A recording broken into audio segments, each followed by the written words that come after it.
Salve, salve galera, sejam todos muito bem-vindos ao Pode Chegar, nosso podcast diretamente aqui dos estúdios da Assembleia Legislativa do Estado de São Paulo, para tratar sobre diversos temas que envolvem o nosso mandato, assuntos importantes também em São Paulo e no Brasil. E como vocês bem sabem, a cannabis medicinal passou a ser um dos eixos centrais do nosso mandato a partir do protocolo do projeto de lei e hoje já uma lei estadual que inclui esses medicamentos no SUS paulista. E diante disso a gente traz alguns convidados importantes que possam elucidar melhor esse tema que, para mim pelo menos, e eu sei que para muita gente também, é um aprendizado permanente. Estou aqui com a nossa querida Emília Alcântara. Seja muito bem-vinda, Emília. Muito obrigada pelo convite, Caio. É um prazer estar aqui hoje com vocês. Que bom. Vou apresentar a nossa convidada de hoje e ela, além de tudo isso que eu vou falar aqui, ela tem participação ativa aqui também nas nossas frentes parlamentares, então também como forma de agradecimento ter você aqui conosco. A Emília, que é biomédica, formada pela Universidade Católica de Brasília, pós-graduanda em saúde mental pela Academia Brasileira de Medicina Funcional Integrativa e também é consultora e gerente comercial de produtos derivados de cannabis medicinal, além de membro da Associação Pan-Americana de Medicina Canabinoide e do Centro de Referência Especializado em Autismo do Distrito Federal. Emília, para a gente começar, queria entender como é que, eu sei que você, né, a sua formação de biomédica, imagino que você já na faculdade tenha tido algum contato e alguma curiosidade sobre o tema, mas queria que você pudesse detalhar para a gente quando a cannabis entrou na tua vida enquanto atividade profissional. Perfeito. Bom, Caio, tudo começou na faculdade mesmo de biomedicina, mas nada que a faculdade tenha me fornecido esse conhecimento, que é um dos pontos que eu acho super importantes de serem citados. Hoje as universidades não têm o sistema endocannabinoide como disciplina, né? E eu fui buscando esse conhecimento sozinha, lendo artigos, entendendo. E durante a minha trajetória, eu acabei conhecendo uma associação, que é a Aliança Verde, lá de Brasília, e eles produziam através de uma ação judicial. Produziam as plantas, a gente fazia extração no laboratório também, que tinha parceria, e a partir disso eu comecei a conhecer a cannabis como uma possibilidade de tratamento para os pacientes, para autismo, Alzheimer, epilepsia. Então, dentro dessa associação, já tinha uma ampla quantidade de pacientes que eram tratados com os olhos. E, ao mesmo tempo, durante a faculdade, eu fiz estágio na Polícia Civil, no Laboratório de Química Forense. E lá eu pude ver a contradição que existia. A associação trazendo um medicamento e a polícia vendo tudo aquilo como uma droga ilícita. Então eu consegui ter a visão desses dois mundos e eu comecei a questionar a questão da polícia em si, só enxergar como droga, e lá eu comecei a levar artigo científico para os peritos. Olha aqui, gente, a cannabis ela consegue auxiliar em tratamento de várias patologias, e eu tenho aqui na prática vários casos de pacientes da associação tendo benefícios gigantescos com o uso dessa planta. E a partir disso também, ao me formar em biomedicina, eu fiz meu projeto de pesquisa, que foi atividade antifúngica de extratos da cannabis. E junto com a associação, eles me cederam uma quantidade de plantas, testei em alguns micro-organismos para ver o potencial desses fitocannabinoides com a atividade antifúngica. Mas aí veio pandemia, acabou atrapalhando a minha pesquisa.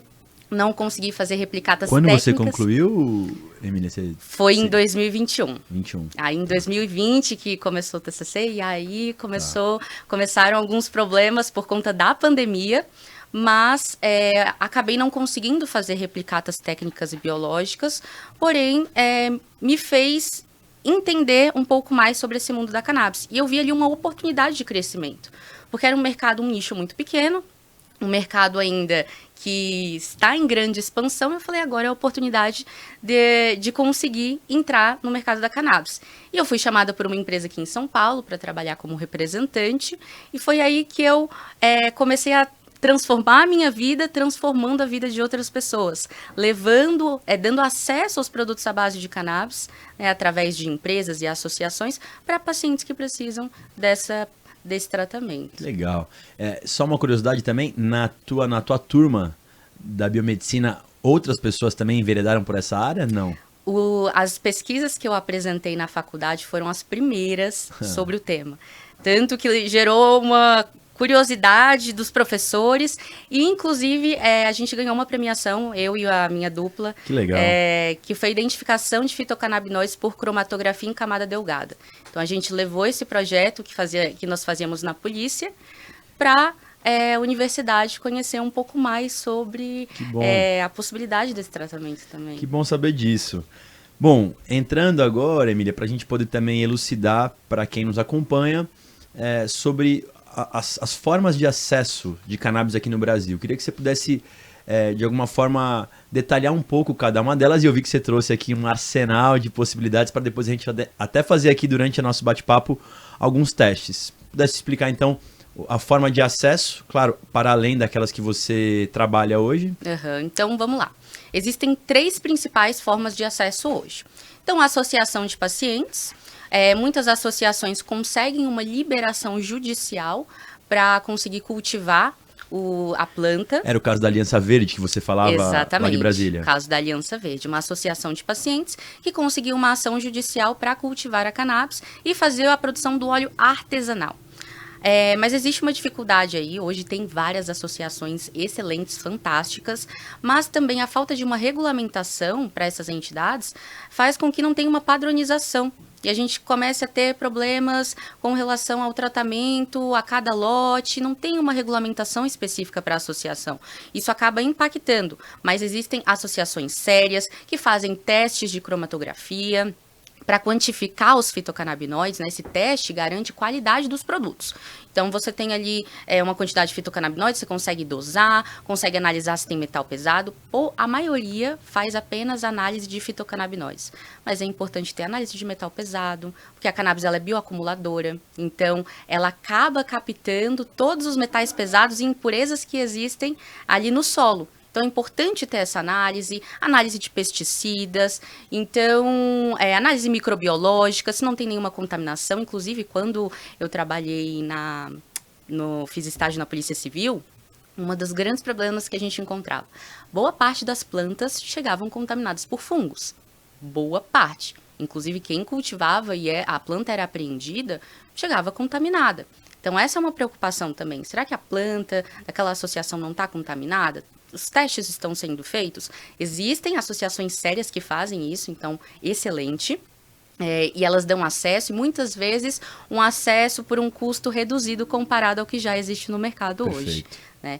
Temos também as farmácias hoje, então existem produtos regulamentados pela Anvisa, que são distribuídos, fabricados e distribuídos nas farmácias. Hoje existe uma limitação desses produtos, variedade. Então, a gente tem isolado, full spectrum até 0,2% de THC. Essa seria a RDC 327. A RDC 327, exatamente. Então, essa RDC garante a distribuição nas farmácias. Mas existe uma gama de produtos limitado, certo? Então, a gente enfrenta essa dificuldade e os produtos são muito caros. Né? O que a gente tem que olhar, que boa parte dos pacientes não sabe, não entende, é o preço por miligrama. Não simplesmente, esse produto aqui tem 300 miligramas no frasco e custa 100 e pouco. Mas qual que é o preço por miligrama desse produto? Né? Às vezes você pega um produto 6.000 miligramas, é um pouco mais caro, mas o preço por miligrama se torna mais em conta. Sim. E é vantajoso para o paciente. Então, a gente tem essa dificuldade hoje na 327, que são preços muito altos, boa parte das pessoas não conseguem aderir ao tratamento, exatamente. E também existe a importação. Hoje é o que predominantemente eu faço, indico também para associações que eu confio, que eu gosto, mas eu hoje trabalho com a distribuição de produtos à base de cannabis pela RDC 660. Que faz a importação desses produtos através de uma prescrição. Né? Então, a gente tem uma gama de produtos, variedade. Tem óleo, tem produto com nanotecnologia. E reparem a diferença aqui, de um produto com nanotecnologia. Né? E a diferença da nanotecnologia é que ela consegue ter uma absorção maior dos fitocannabinoides. Porque os fitocannabinoides têm uma característica lipofílica, ou seja, maior afinidade por gordura. Quando você tem um produto com nanotecnologia, ele é hidrossolúvel. Você aumenta a absorção dele, nosso corpo predominantemente tem facilidade de absorver substâncias hidrofílicas do que lipofílicas, então você consegue diluir na água, às vezes o paciente que tem seletividade alimentar, né? Ai, meu filho tem dificuldade para tomar o óleo, você consegue pingar as gotinhas no suco dele, na água, na vitamina e fazer a utilização, a administração dos fitocannabinoides. Perfeito. Então, uma vantagem excelente. Então, a nanotecnologia é uma modernidade que ajuda muito os pacientes no momento do uso, assim, principalmente aqueles que têm alguma seletividade. A gente tem muita mãe de autista que Exato. tem dificuldade, eles têm muita seletividade para alimento, imagina para medicamento. Para medicamento. Então, tá. E tem muitos pacientes que relatam, ai, eu tento colocar óleo claro, dou para o meu filho, ele cospe, né? Por conta disso, a adesão ao tratamento está sendo inviável. Mas também tem óleos hoje, através da 660, saborizados. Então, facilita a administração, né? Tem um saborzinho, aumenta a adesão ao tratamento. Tem as gomas também, que é como se fossem jujubas. E aqui o importante é ter uma trava de segurança para a criança não abrir, né, e tomar, porque às vezes tem gomas com maiores teores de THC, então a gente consegue trazer, através das gomas, produtos com teor de THC mais alto para complementar o tratamento daquele paciente que precisa dessa molécula, né, que foi muito demonizada, mas que é extremamente importante no tratamento de vários pacientes. Tem até cosmético, então aqui um sérum facial de cannabis, né, e aqui o cremezinho. Então, aqui, isso tudo são possibilidades de trazer os produtos. Tem creme para dor. Essas, principalmente, no caso, 660 que você está apresentando. Então, você já me mostrou óleo, que é o mais tradicional, vamos dizer assim, né? Que é o que as pessoas estão mais acostumadas. Mas aí tem as balas, jujuba, gummy, né? E também o uso tópico, aí com pomada, né? Exatamente. Aí esse aqui seria um sérum facial, e eu tenho um relato incrível de uma paciente, uma adolescente, que tinha o rosto cheio de acne, já tinha gastado um monte com farmácia de manipulação, produto disso, daquilo, não resolvia, porque o CBD ele tem um potencial antimicrobiano também. Então, esse sérum facial auxiliou na redução da inflamação, melhorou a condição da pele dela, assim, um resultado incrível. Depois no meu Instagram eu vou postar isso também, né? E creme para dor. Eu particularmente falo muito do creme para dor, né? Eu sou um atleta esforçado, Emília, e já usei a pomada e realmente tem um poder analgésico assim muito forte e eu quando utilizo a forma utópica de pomada também. Tem problema no joelho, já fiz uma operação, tenho que fazer outra agora, então realmente esse eu atesto inclusive tem enquanto que aderir ao óleo também, paciente. Vamos lá, você trouxe algumas coisas para a gente poder só informar um pouco melhor quem acompanha a gente. Você quer explicar como é que vai funcionar aqui o teste nosso? Bom, primeiro, eu queria agradecer ao pessoal da Reage, o Fabiano e o James, que são químicos, estudam há bastante tempo a parte da cannabis e fazem testes colorimétricos para a identificação de fitocannabinoides. Então, esse teste ele é qualitativo. Ele vai dizer se tem ou se não tem aquele componente. Tá. E ele pode ser semi-quantitativo, porque aqui a gente tem uma tabelinha também, que a depender desse espectro da cor, você pode mostrar intensidade. Quanto mais intensa a cor, mais fitocannabinoide tem. Então, tem aqui a cor para o CBD, que é roxa, THC, que é azul, né? Tem esse outro. Eu vou fazer só o teste do CBD com THC, mas também tem o teste deles para outros fitocannabinoides. Fitocannabinoides ácidos, né? Só falando antes da Emília começar, assim, a gente tá falando bastante aqui em testes e tal, porque a qualidade do produto, né, Emília, eu diria que talvez a peça fundamental, além de um bom médico prescritor que vai acompanhar o paciente, mas de nada vai adiantar se a gente não tiver um produto de qualidade na ponta. Isso pode até descredibilizar, vamos dizer, todo o processo, né? Com certeza. Então é importante esclarecer isso para vocês, porque a gente está falando bastante aqui, vamos fazer um teste, inclusive, aqui em loco. Mas isso aqui é essencial porque a gente já tem relatos de casos de pessoas que utilizam e falam, no meu caso não deu nada, não funciona. Exato. Pode ser até que em alguns casos realmente não seja o melhor medicamento indicado, mas também pode ser, infelizmente, algum produto que não tenha uma boa qualidade. Então fiquem muito atentos aí vocês para no momento em que for fazer a compra Ou no nosso caso aqui é diferente, no caso a gente vai chegar para falar um pouco sobre o SUS. No SUS é um medicamento que está na 327, na RDC, que é uma RDC mais rígida, vamos dizer assim, mas que, claro, acaba deixando de lado alguns fitocannabinoides que são importantes. Vamos lá, vamos para o teste que você... Exatamente. Caio, vai explicar para a gente. Um ponto importante que você citou, né? Às vezes o paciente reclama de não funcionar, mas eu já tive a oportunidade de testar uma empresa que não faz mais parte, não atua mais no Brasil, mas que dizia ter uma quantidade de fitocannabinoides e não tinha nada. Né? Então isso é preocupante justamente porque às vezes o paciente pode não ter o resultado e aí queima a terapia canabinoide. É a cannabis que não funciona ou é aquele produto que não tem qualidade? Então isso aqui é um teste, pessoal, que você consegue comprar na sua casa, testar. Existe um padrão ouro, um teste padrão ouro, que é a cromatografia, que eu já citei anteriormente. Mas aí é muito difícil de fazer em casa, né? Um não cromatógrafo é caríssimo, caro, é só laboratório né? que tem. Então você consegue quantificar cada um dos Deixa eu fazer componentes. só uma propaganda para a nossa frente parlamentar, porque dentre os projetos que foram vencedores do nosso edital de emendas, hoje tem um cromatógrafo instalado em associação, inclusive, no caso posso falar aqui, na Flor da Vida, fazendo teste com um cromatógrafo da Unesp. Então é uma parceria que a Frente Parlamentar financia hoje aqui, só para fazer uma propaganda dos beneficiários do nosso edital de emendas. Perfeito, isso é fantástico, isso tem que ser incentivado. É uma pauta que eu vejo que falta ser dita, né, ser comunicada com os pacientes, com os médicos, porque os médicos também não sabem. Ele simplesmente, boa parte, acredita no que o representante está falando sobre o produto, sobre a marca que ele representa. Então, a gente precisa ter esse viés, né, de comunicação e trazer. Esse aqui é um produto com nanotecnologia que eu vou testar. Vocês vão ver a coloração que vai ficar. Então, eu pingo aqui a gotinha do produto. Bem diferente, só para assim, eu tô acostumado a acompanhar um pouco de óleos. Esse é um óleo meio leitoso, parece diferente dos demais, porque né? é uma nanoemulsão, é um produto hidrofílico, né? Então, um produto que você consegue diluir na água, ele é hidrossolúvel. Então, esse aqui. Vou primeiro pingar o do canabidiol. Acho que tá dando para ver.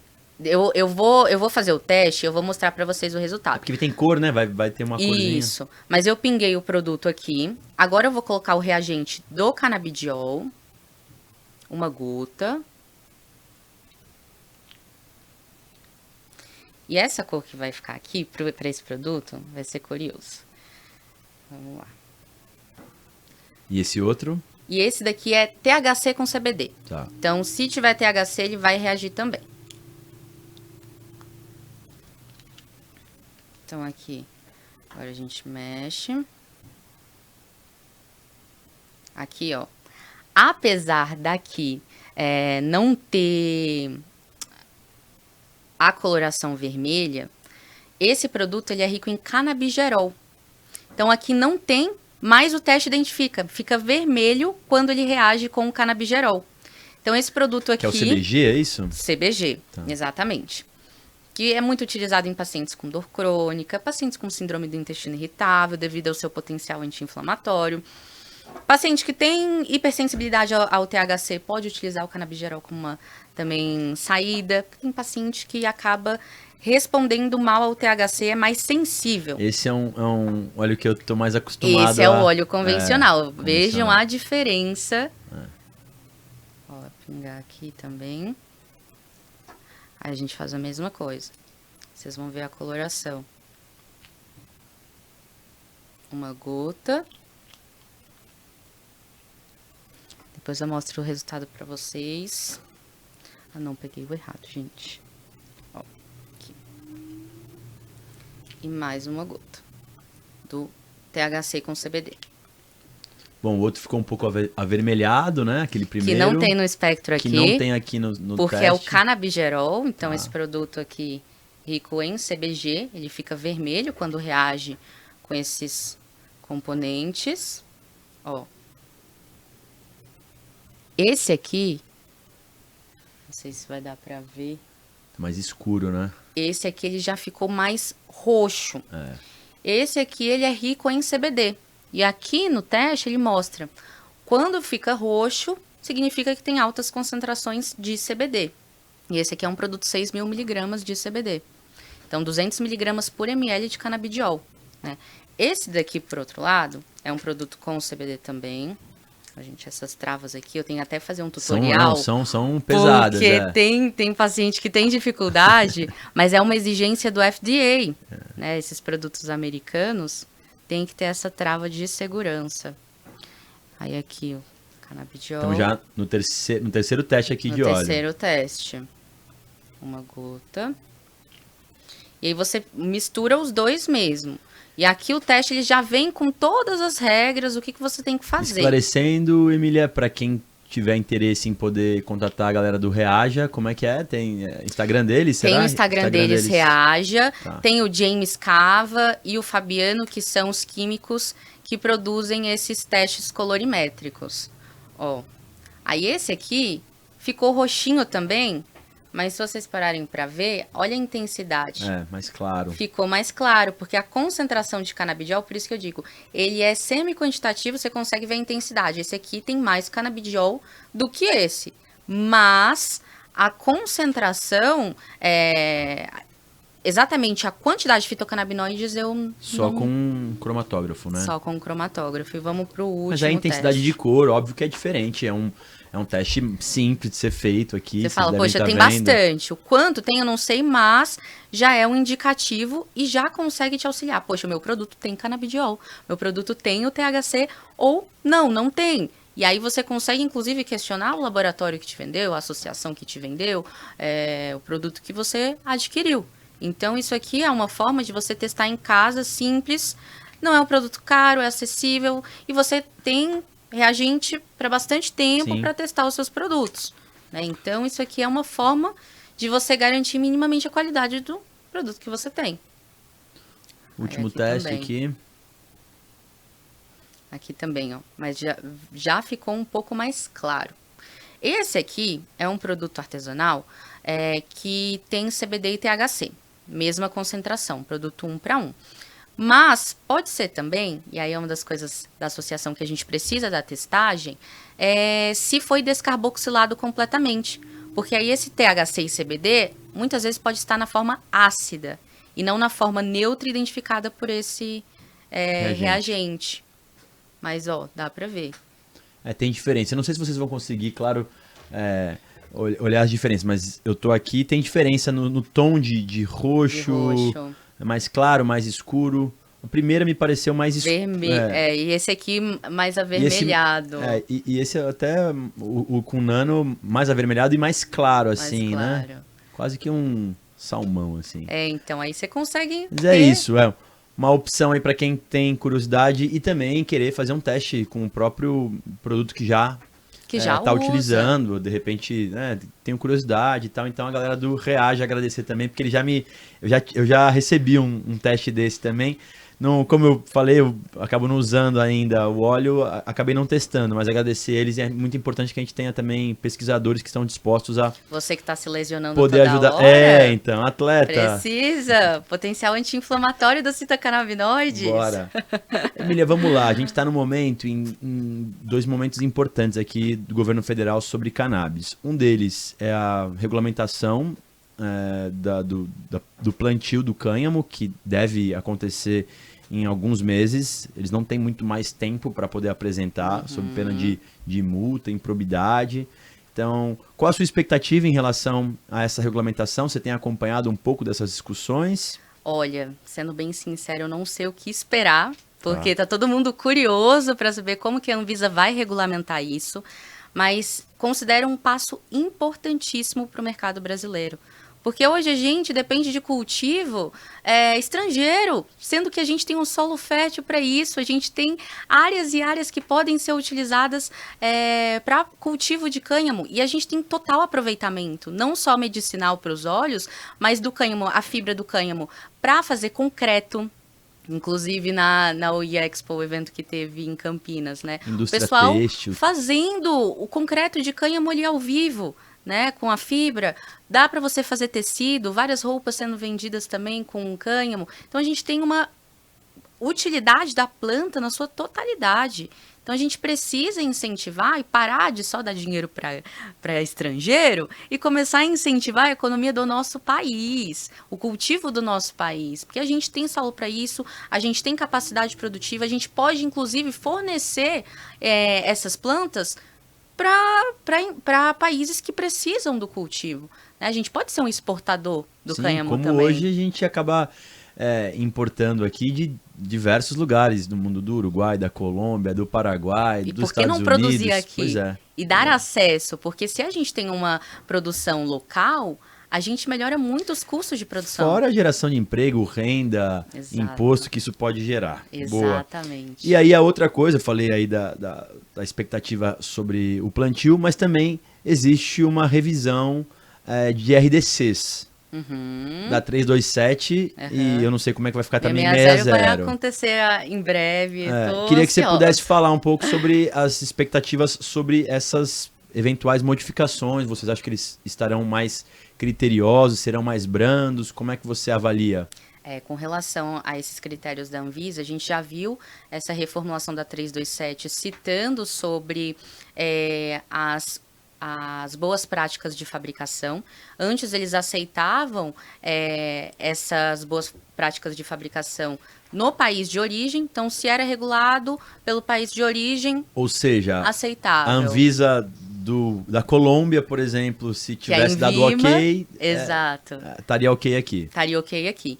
Então, agora, essas boas práticas de fabricação vão ser exigidas pela Anvisa e precisam ser analisadas pela Anvisa. Então, vai ter que ter essa certificação dada pela própria Anvisa. Então, esses critérios vão se modificar um pouco. Além disso, receita branca, receita simples, para produtos da 327 de até 0,2%, né? Porque antes a gente só conseguia comprar com receita azul, receita B, para adquirir os produtos de até 0,2%.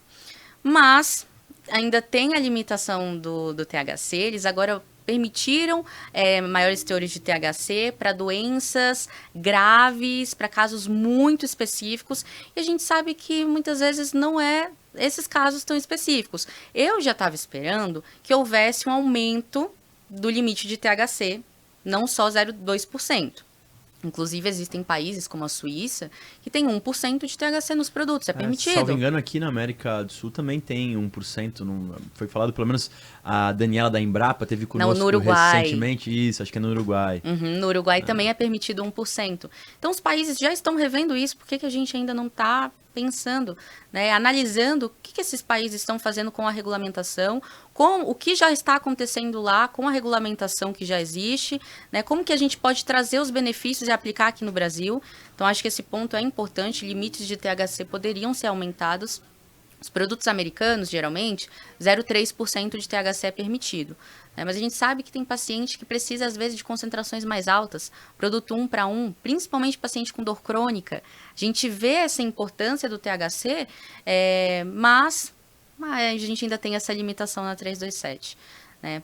Além disso, também farmácia de manipulação, que eles vão inserir farmácias de manipulação para produzirem extratos com, no máximo, 98% de pureza, o canabidiol. Então, mais uma vez, a gente sempre seguindo no canabidiol isolado ou o mínimo possível. E a planta, em muitos estudos, a sua totalidade, a sua complexidade de terpenos, que são as moléculas aromáticas, dos fitocannabinoides, dos flavonoides, já mostrou o potencial, essa complexidade, sendo mais efetiva do que apenas um princípio ativo. Que a gente tem pela indústria farmacêutica o pensamento de apenas isolar moléculas. Mas a gente precisa voltar um pouco para a medicina originária, né, que vem aí dos nossos ancestrais, e analisar as plantas na sua totalidade. A nossa medicina hoje ela tem que ser baseada também nisso, a gente resgatar um pouco desse conhecimento, né, que a gente tem. Excelente. A gente na expectativa também de que isso possa ser levado em consideração.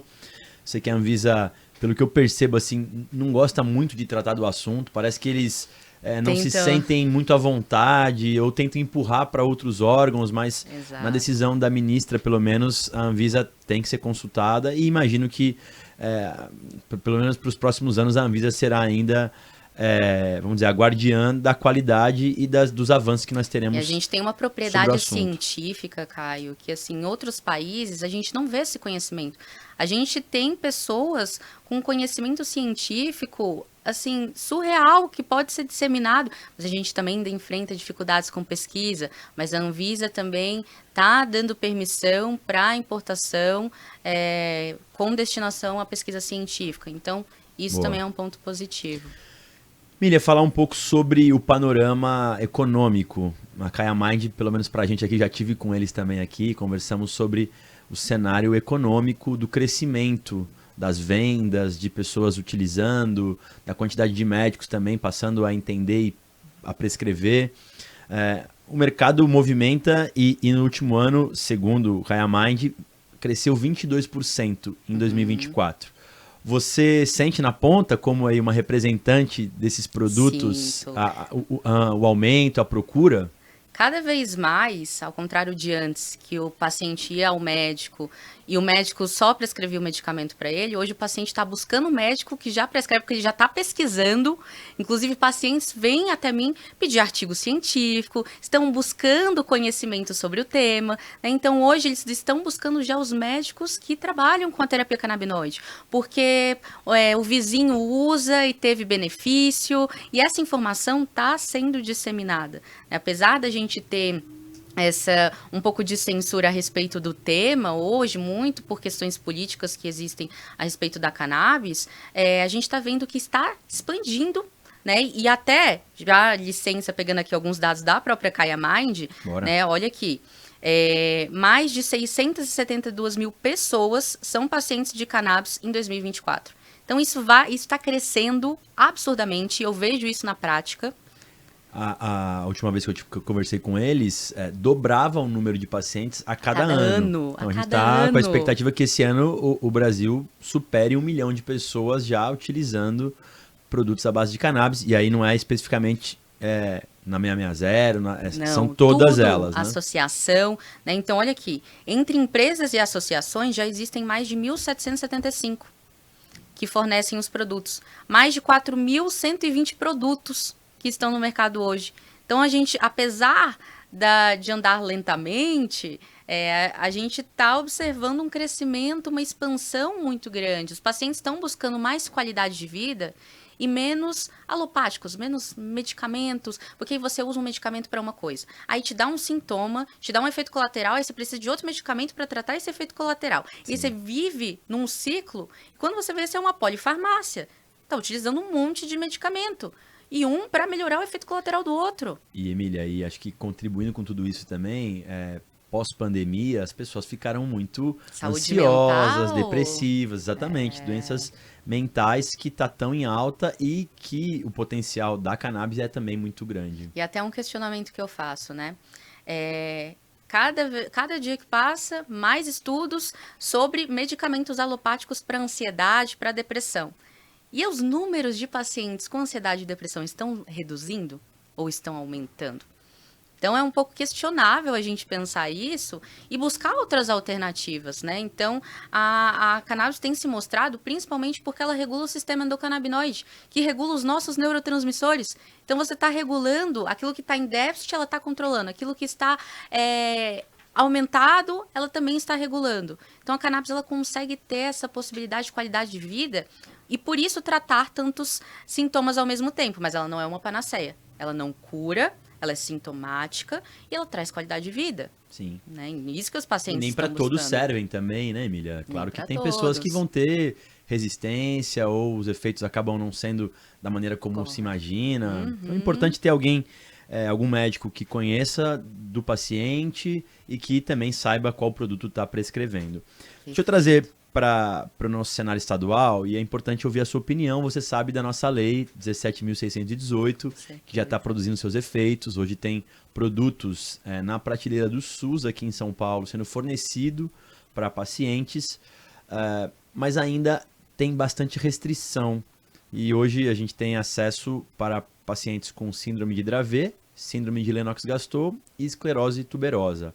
São aí ramificações das epilepsias, que já tem mais evidências robustas sobre o tema. Nós estamos tentando avançar com outras patologias. Você, como uma estudiosa e que acompanha o crescimento mensal, anual de produtos de cannabis, qual seria a linha que você adotaria para avançar com outras patologias e quais seriam elas? Olha, já existem diferentes tipos de evidências, né, com relação ao tratamento com produtos à base de cannabis. Então, a epilepsia, a gente tem evidências robustas, conclusivas a respeito da eficácia. Dor crônica, nós temos bastante evidência científica, então ela já seria uma patologia que poderia ser incluída, mas aí a grande questão é como selecionar, né, porque existem muitos tipos de dor crônica. Então, como inserir, como vai ser essa seleção para esses pacientes, mas por mim, né, todos poderiam se beneficiar da terapia canabinoide, que inclusive a Kaya Mind traz um dado de mais ou menos 6,8 milhões de pacientes que poderiam se beneficiar da terapia canabinoide hoje no Brasil. Importante falar, Emília, a gente sempre reitera isso, que o projeto de lei em si, o nascedouro dele, como ele foi criado, não há nenhuma restrição de patologias, né? Isso acabou se dando a partir de um grupo de trabalho que envolve 30 instituições que são da área da medicina, na sua grande maioria, e que lá há uma resistência muito grande nesses avanços. E aí é também sobre isso que eu quero já quase que fechar o nosso bate-papo. Assim, lá tem muita universidade, lá tem as sociedades especializadas de cada especificação da medicina, desde oncologistas, pediatras, neurologistas e assim vai. Você diria que faltam estudos realmente ou que assim, eles são muito seletivos no aceite ou não de cada um dos estudos que existem hoje? A gente esbarra em alguns pontos, Caio. Eu costumo dizer, né, que a gente vive uma contradição. A planta é proibida porque faltam estudos científicos e faltam estudos científicos porque a planta é proibida. Então, a gente vive nessa contradição onde a gente tem dificuldade para executar e conseguir desenvolver estudos científicos. Inclusive, eu estou nessa luta também com o Centro de Referência Especializado em Transtorno do Espectro Autista, lá em Brasília, onde a gente está buscando apoio para pesquisa científica com pacientes autistas, o uso dos fitocannabinoides, mas a gente ainda enfrenta essa dificuldade, muitas vezes com o comitê de ética, quando esbarra a pesquisa. Então, a gente enfrenta essas barreiras, esses obstáculos para executar ciência, para mostrar, comprovar, porque os estudos, de fato, muitos não são robustos, mas uma coisa que eu costumo falar, né, a falta de evidência não quer dizer que não funcione, né? É só porque a gente ainda não tem tantos estudos e muitas vezes não tem incentivo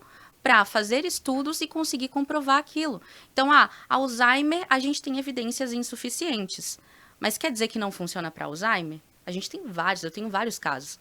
Hoje eu tenho uma carteira de 3 mil pacientes que fazem uso, né? Só no ano passado eu gerei 3 milhões dando acesso, só eu dando acesso aos produtos à base de cannabis. Eu não queria falar aqui, mas a Emília, todo mundo que eu converso é hoje, de verdade, Emília, a pessoa que mais tem clientes comprando, assim, a maior revendedora de produtos à base de cannabis do Brasil. Então, assim, é importante você falar isso porque também demonstra na prática o quanto esse mercado cresce e o quanto tem ajudado as pessoas, né? De diversas patologias, não apenas de pessoas com epilepsia, né?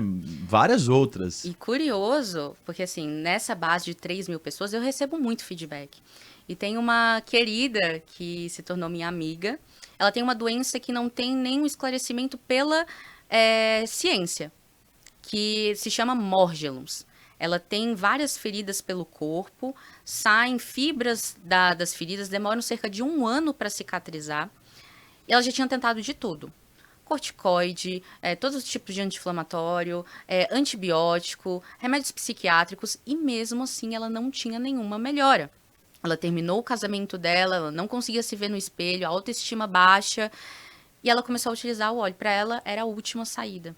Ela começou a utilizar e, assim, 1 mês depois, boa parte das feridas dela já tinham cicatrizado, auxiliou. Isso porque ela nem passou tópico, foi o uso sublingual, conseguiu ter uma melhora de uma patologia que não tem nenhuma descrição de causa pela própria ciência. Então é muito curioso o quanto a gente consegue ter resultados e feedbacks. Isso para mim é muito gratificante, porque eu não só vendo, né, produto, você é vendedora, ganha dinheiro com vendas. Não, eu transformo vidas, eu dou acesso aos produtos. Talvez essa seja a parte mais gratificante, receber feedback dos pacientes falando, Emília, meu filho melhorou, minha mãe está conseguindo me chamar pelo nome. Exato, transformou minha vida. E assim, transformou minha vida também, porque toda essa parte das vendas conseguiu mudar a minha realidade, mas acima de tudo, não é enganando as pessoas como existem muitos vendedores hoje, né? Vende goma vai curar isso. Câncer, vai resolver Exato. todos os problemas. Aqui a gente é muito claro, é um tratamento sintomático, mas que traz qualidade de vida para as pessoas. Não, que bom ouvir isso. A gente já chegando no nosso final, eu sempre pergunto para o nosso convidado a expectativa dele para os próximos 5 anos em relação à cannabis. Queria que você pudesse falar também com esse teu relato que mistura conhecimento, também com paixão pelo tema, que eu percebo nos teus olhos, em tudo que você participa. Queria que você pudesse falar as expectativas para os próximos 5 anos aqui no Brasil. Bom, as expectativas, primeiro, eu espero que repensem a respeito da totalidade da planta, que valorizem essa complexidade da planta e a gente consiga ver um aumento também de teores de THC e outros fitocannabinoides sendo incluídos, né? Até em Israel, existem laboratórios lá que o paciente chega, ele vai ser analisado e vai ter uma associação de fitocannabinoides muito específica para ele, para o tratamento dele. Então, que a gente consiga evoluir e caminhar conforme esses outros países que já estão dando certo, né? Acima de tudo, que a gente tenha o nosso cultivo aqui brasileiro, que a gente consiga ser um grande exportador, pare de só dar dinheiro para estrangeiro, que a gente consiga ter a nossa produção local, reduzir custos dos produtos, dar mais acesso. E, além de tudo, incluir nas faculdades também o tema do sistema endocannabinoide, porque hoje, se poucas pessoas têm acesso, é porque o prescritor, que é o médico ou o dentista, atualmente, não tem informação. Ele não aprendeu isso na faculdade. Ele nem sabe o que é o sistema endocannabinoide. Então, falta um dos pontos-chave, que é a educação. Exato, educação. Para que esses médicos conheçam, entendam e consigam auxiliar esses pacientes que estão em busca disso. E que mais estudos científicos também sejam feitos. Porque, de acordo com a Kaya Mind, só 89 autorizações de pesquisas científicas foram fornecidas pela Anvisa. Então, a gente precisa ampliar 89. Quantas patologias a gente pode pesquisar? A terapia canabinoide amplia muito esse leque, a gente precisa explorar isso. Né? E com ciência, a gente consegue comprovações desmistificar, né? Porque no final o preconceito nada mais é do que um conhecimento sem informação. Né? É uma opinião, na verdade, uma opinião sem conhecimento. Então, a gente vê que falta educação na base ali para conseguir aumentar. Percebi bastante tudo isso aqui ao longo da nossa jornada na aprovação do projeto aqui na Assembleia, que teve muita dificuldade porque os colegas desconheciam e aí a informação que vinha era só informação ruim, era só informação ultrapassada e desatualizada sobre o tema. Agradecendo mais uma vez, Emília, queria que você deixasse a última mensagem aí, mas em nome da Assembleia quero te agradecer. Para a gente é um prazer poder receber pessoas que militam no tema, para além das questões financeiras, econômicas, que são importantes também, mas acho que é notório para a gente o quanto você se dedica, o quanto você participa de agendas que são institucionais. A tua presença sempre para a gente é motivo de muita alegria. Em nome da Assembleia, te agradeço aí a sua vinda. Muitíssimo obrigada pelo convite, Caio. É um prazer poder trazer informação sobre essa planta, poder trazer um pouco também sobre testes que podem fornecer mais qualidade para o tratamento de vocês. Então, a única coisa que eu peço é busquem conhecimentos, estudem, né? E principalmente médicos também. A gente está vendo que está ampliando a quantidade de cursos hoje a respeito do tema, mas acima de tudo, a educação, quebrar esses mitos, porque infelizmente uma mentira dita várias vezes se torna uma verdade. Então a gente precisa desmistificar o tema da cannabis e, acima de tudo, buscar conhecimento antes de disseminar uma informação que você não sabe de onde surgiu. Então, ponto-chave aqui, educação a respeito da cannabis. É isso, galera. Espero que vocês tenham gostado do nosso bate-papo. A gente encerra aqui, mas nós vamos dar sequência a essas conversas importantes para desmistificar esse tema aqui da Assembleia Legislativa. Até a próxima. Valeu, Emília.